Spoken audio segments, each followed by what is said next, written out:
안녕하세요. 작가와 문학에 대해 소개하는 써니지입니다. 유익하시다면 구독과 좋아요 눌러주세요. 오늘의 문학은 5개의 오렌지 씨앗, 아서 코난 도일 작품입니다. 지난 1882년부터 1890년 사이 셜록 홈즈의 사건 메모와 기록을 훑어보면 이상하고 흥미로운 사건들이 너무나 많아서 무엇을 고르고 버려야 할지 판단하는 것도 쉬운 일은 아니다. 그러나 일부 사건은 신문 지면을 통해 이미 널리 알려져 있었고 나머지 사건은 내 친구가 가진 고도의 능력이 발휘될 만한 여지가 없었다. 그렇지만 최근의 한 사건은 세부 내용이며 결과가 너무 기이하고 놀라워서 여기서 어느 정도는 설명하고 싶다. 의문이 완전히 해소되지 않았고 어쩌면 영원히 풀리지 않을지도 모르지만 말이다. 때는 9월 말이었고 추분의 강풍이 몹시도 거세던 날이었습니다. 바람은 온종일 아우성을 쳤고 빗줄기가 창문을 때리고 있었습니다. 저녁이 다가오면서 폭풍은 점점 더 요란해졌고 바람은 굴뚝에 갇힌 어린아이처럼 소리치며 울어댔습니다. 내 아내는 친정 이모를 만나러 갔으므로 난 며칠 동안 베이커가의 옛 하숙집에서 또 한 번 신세를 지고 있었습니다.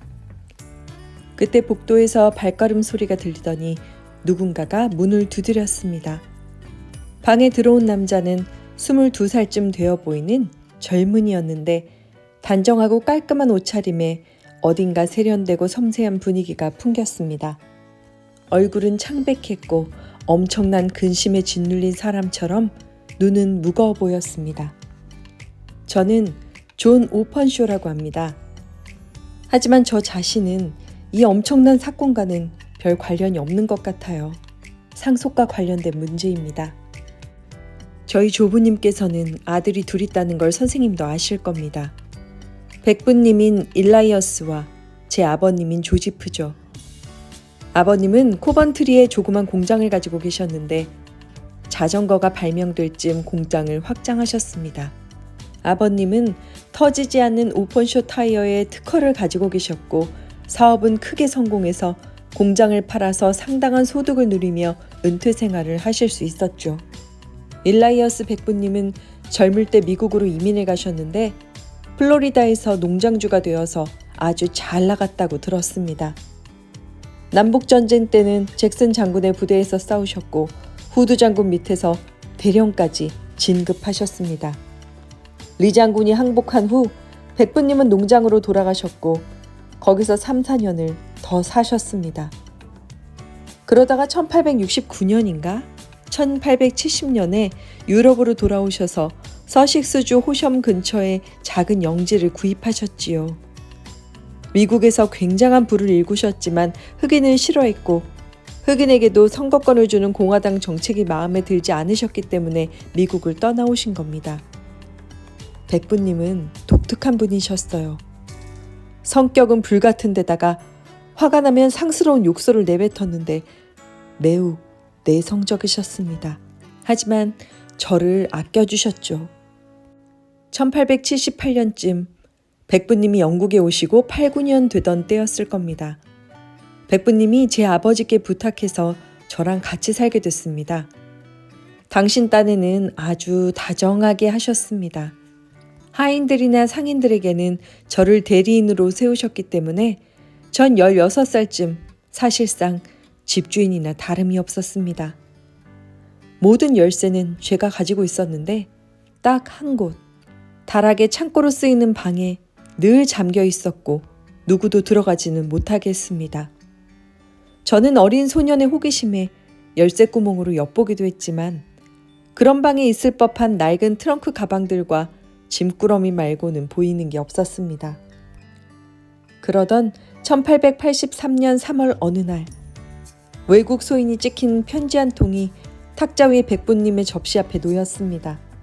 봉투를 열었는데 마른 오렌지 씨앗 5개가 백부님의 접시 위로 타다닥 떨어지더군요. 전 웃음이 나왔지만 백부님의 표정을 보고 웃음이 쑥 들어가 버렸습니다. 백부님은 안색이 낯빛이 되어 입을 쩍 벌리고 눈은 튀어나올 것처럼 크게 뜨시고 떨리는 손으로 봉투를 노려보고 있었습니다. 게이. K, 이건 죽음이야. 메리에게 오늘 내 방에 불을 지피라고 하고 사람을 보내 호셔의 변호사 포덤을 오시라고 해라. 저는 백부님이 시키신 대로 했고 변호사가 도착하자 저를 같은 방으로 부르셨습니다. 벽난로 옆에는 황동괴가 놓여 있었는데 괴 안을 들여다보니 3개의 K자가 새겨져 있었습니다. 존, 내가 유언을 할 테니 증인이 되어다오. 내 땅의 모든 권리와 채무를 내 동생인 네 아버지에게 넘기고 떠난다. 그러면 네가 모두 물려받을 거야. 네가 모든 걸 평화로이 누릴 수 있다면 좋으련만 만약 그럴 수 없게 된 날에는 내 충고를 받아들여 가장 깊은 원한을 품은 사람한테 그걸 넘겨라. 저는 시키는 대로 문서에 서명을 했고 변호사는 서류를 가지고 떠났습니다. 짐작하시는 대로 그 특이한 사건은 저에게 아주 깊은 인상을 남겼고 곰곰이 따져 생각해 보아도 전혀 이해가 가지 않았습니다. 하지만 막연한 두려움을 떨칠 수는 없었죠. 몇 주가 지나면서 두려움은 차츰 없어지고 우리의 평범한 일상을 뒤흔드는 어떤 일도 일어나지 않았습니다. 하지만 백부님에게는 변화가 있었죠. 전보다 술을 더 많이 드셨고 전보다 더 사람을 피하셨어요.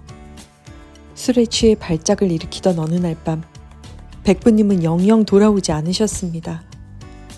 우린 백부님을 찾아 나섰는데 정원 아래쪽 녹색 찌꺼기 가득한 작은 웅덩이에 얼굴을 처박고 계셨습니다. 폭행의 흔적은 전혀 없었고 물은 겨우 60cm 깊이밖엔 되지 않았으므로 검시 배심원은 백부님의 유명한 기행을 고려해 자살이라는 판결을 내렸습니다. 백부님이 죽음을 얼마나 두려워했는지 알고 있었던 저로서는 스스로 죽음을 맞이하셨다고 믿기는 힘들었습니다. 어쨌건 사건은 종결됐고 아버님이 영지와 약 14,000파운드를 물려받았습니다. 아버님이 호셔미 형제를 물려받게 되자 전 늘 잠겨있던 다락을 자세히 살펴보고자 말씀드렸습니다. 우린 거기서 문제의 황동괴를 찾았습니다. 내용물은 없었고 뚜껑 안쪽에 종이 라벨이 붙어 있었는데 거기도 KKK라는 머리 글자가 적혀 있었고 아래에는 편지, 메모, 영수증, 등록증이라고 쓰여 있었습니다. 어쨌거나 아버님이 호셔으로 이사 오신 때는 1884년 초였고 이듬해 1월까지 모든 일이 더할 나위 없이 잘 풀렸습니다. 새해가 되고 4일의 아침 식사 자리에 아버님과 함께 앉아 있는데 아버님이 돌연 날카로운 비명을 지르셨습니다. 아버님의 한 손에는 방금 개봉한 봉투 하나가 있었는데 펼쳐진 다른 손바닥에는 마른 오렌지 씨앗 5개가 있었습니다. 아버님은 백부님에 관한 내 얘기가 터무니없다면서 늘 웃어넘기셨는데 막상 똑같은 일이 닥치니까 매우 혼란스럽고 두려운 것 같았습니다. 저는 경찰에 알리자고 했고 아버지는 소란 피울 생각 없다며 저를 저지했습니다.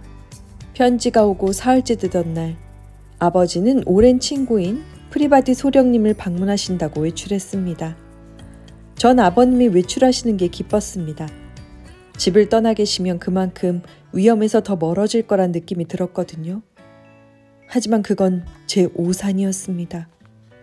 아버님이 떠나시고 이틀째 되는 날 당장 와달라는 전보를 받았습니다.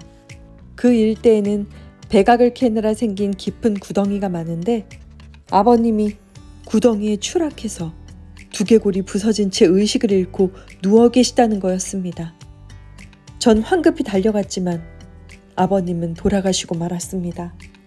검시 배심원은 주저없이 사고사라는 판결을 내렸습니다. 그렇게 불길하게 전 유산을 물려받았습니다. 그 후로 8개월이 흘렀고 저는 호섬에서 행복하게 살았으며 마침내 우리 가문을 올가맨 저주가 윗세대와 함께 사라졌다는 희망이 고개를 들더군요. 근데 너무 일찍 마음을 놨나 봅니다. 어제 아침 불행은 제 아버님을 찾아왔던 바로 그 모습으로 닥쳐왔습니다. 청년은 양복 조끼에서 구겨진 봉투를 꺼내 마른 오렌지 씨앗 5개를 탁자에 털어냈습니다. 이게 그 봉투입니다. K.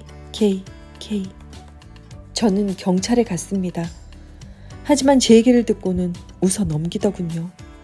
형사는 우리 집에 온 편지들이 모두 장난이고 제 혈육의 죽음은 배심원의 말처럼 사고사이고 그 경고들과는 무관하다고요.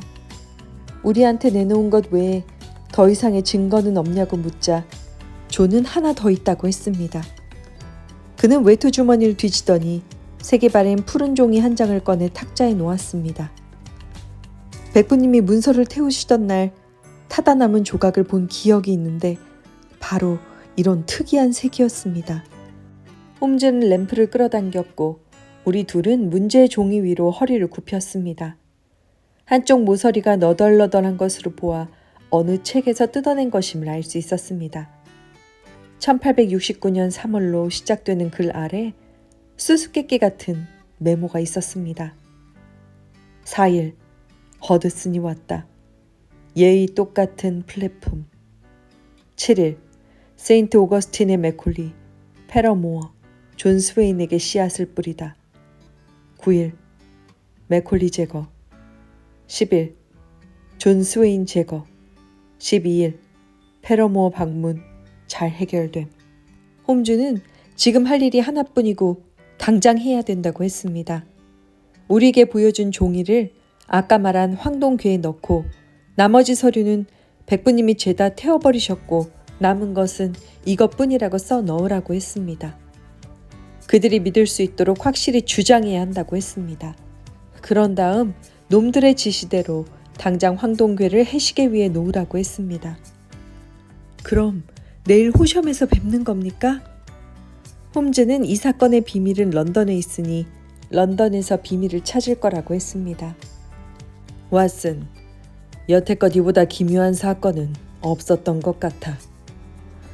근데 KK는 누구고 왜 이 불행한 가족을 쫓고 있는 거지?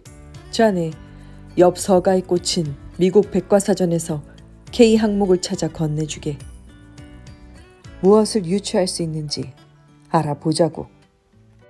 첫째 편지의 발신지는 퐁디쉐리, 둘째 편지는 던디, 셋째 편지는 런던이었어. 세 곳 모두 항구 도시야. 편지를 쓴 사람은 배에 타고 있었어. 훌륭한 단서 하나는 잡았어. 편지를 보낸 사람이 배를 타고 있었을 개연성. 퐁디쉐리에서 붙인 협박 편지의 경우 그 후 7주 만에 사건이 터졌고 던디 편지의 경우는 고작 사나흘밖에 안 걸렸지. 적어도 그 일당 또는 사람이 탄 배가 범선이라고 추정할 수가 있지. 그것이 퐁디쉐리에서 증기선을 타고 왔다면 편지와 거의 비슷하게 도착했을 거야. 하지만 사실은 7주간의 간격이 있었지. 내 생각에 7주는 편지를 싣고 온 우편선과 편지 쓴 사람이 싣고 온 범선의 속도 차이로 비롯된 것 같아. 그런데 이 편지는 런던에서 발송됐으니 시간이 없을 거라고밖엔 생각할 수가 없네.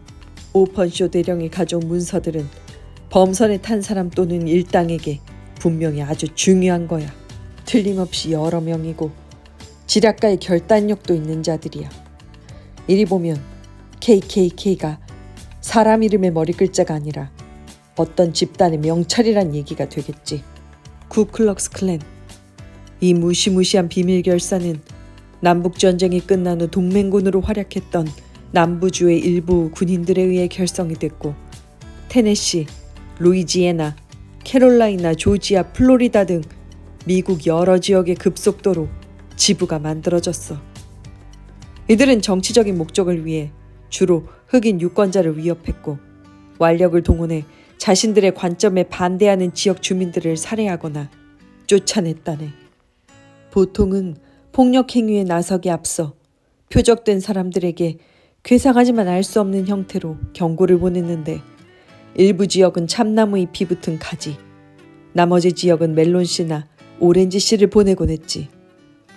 이것을 받은 피해자는 이전의 입장을 공개적으로 철회하거나 해당 지역을 도주해야 했다네. 보면 알겠지만 이 단체가 갑자기 붕괴된 시기가 오펀쇼 대령이 문서를 가지고 미국을 떠난 시기와 일치하네. 인과관계가 있을 거야. 대령과 가족이 집요하게 추적을 당한 것도 이상한 일은 아니야. 아침 날씨는 맑게 개었고 태양은 잿빛 도시 위에 드리운 휘뿌연 장막을 뚫고 부드럽게 밝은 빛을 비추고 있었습니다.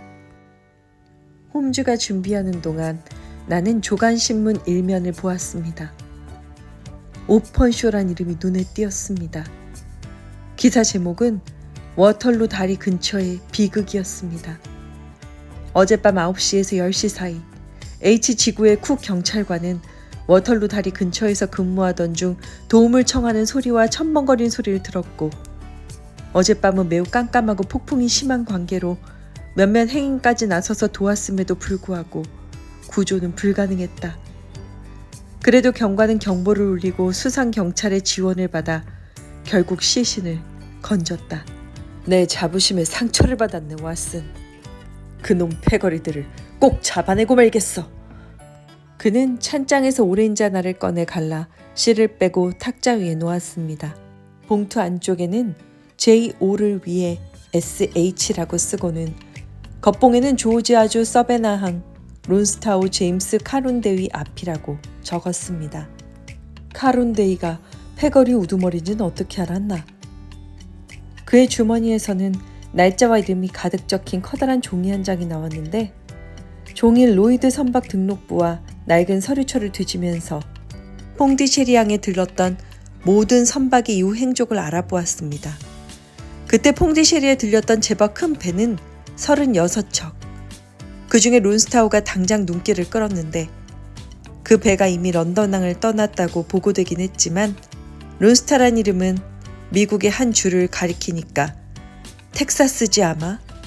던디항의 기록을 찾아보니 바크범선 론스타우가 1885년 1월에 기항했다는 기록을 확인하고 확신으로 바뀌었지. 론스오는 지난주에 런던항에 도착했더라고. 엘버트 부두에 가봤더니 오늘 아침 조류를 타고 모항인 미국의 서베나 향으로 돌아간다는 거야.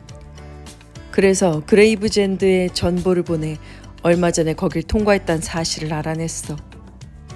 알아보니 배에 탄 인원 중에 그자와 다른 2명만 미국 토박이야. 놈들이 탄 배가 서베나항에 도착할 때쯤 우편선이 벌써 이 편지를 실어갔을 테고 서베나 경찰은 이 세 남자가 살인 혐의로 긴급 수배되었다는 전문을 수령할 거야. 그러나 인간의 계획이란 아무리 완벽히 짰다고 해도 빈틈이 있는 법. 존 오펀쇼를 살해한 자들은 그들만큼 교활하고 단호한 제3자가 그들을 쫓고 있음을 알려줄 오렌지 씨앗을 영영 받지 못했다. 그의 춥은 폭풍으로 몹시 길고 혹독했다. 우리는 서베나항에 론스타우가 도착했다는 소식을 목을 빼고 기다렸지만 아무 소식도 듣지 못했다. 그러다가 마침내 소식을 듣게 되었으니 대서양 먼 바다에 떠다니던 선미 파편에 LS라는 글자가 새겨져 있더라는 것이었다. 우리가 론스타우의 운명에 관해 알게 된 것은 이게 전부다.